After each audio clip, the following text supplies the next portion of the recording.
अथ कुलदेवी स्तोत्रम्। ॐ नमस्ते श्रीकुलदेवी कुलाराध्या कुलेश्वरी कुलसंरक्षणी माता कौलिकज्ञानप्रकाशिनी। वन्दे श्रीकुलपूज्या त्वां कुलम्बा कुलरक्षिणी। वेदमाता जगन्माता लोकमाता हितैषिणी। आदिशक्ति सम्भूत्वा त्वयाहिं कुलस्वामिनी। विश्ववन्ध्या महागौरा त्राहि मां शरणागतम्। त्रैलोक्यहृदयं शोभे देवी त्वं परमेश्वरी। भक्तानुग्रहकारिणी कुलदेवी नमोऽस्तुते। महादेव प्रियंकरी बालानां हितकारिणी। कुलवृद्धिकरी माता त्राहि मां शरणागतम्।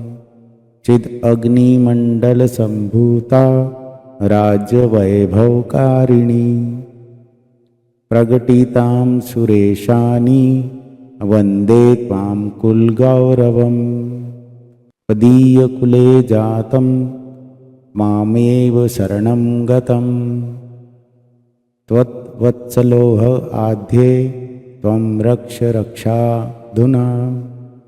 पुत्रं देहि धनं देहि साम्राज्यं प्रदेहि मे। सर्वदा अस्माकं कुले भूतया मङ्गला अनुशासनम्।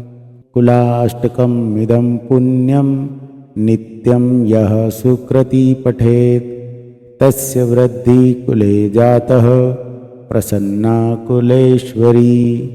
कुलदेवी स्तोत्रमिदं सुपुण्यं ललितं तथा। अपरयामि भवतभक्त्या त्राहि मां शिवगेहिनी। ॐ श्रीकुलदेव्यार्पणमस्तु।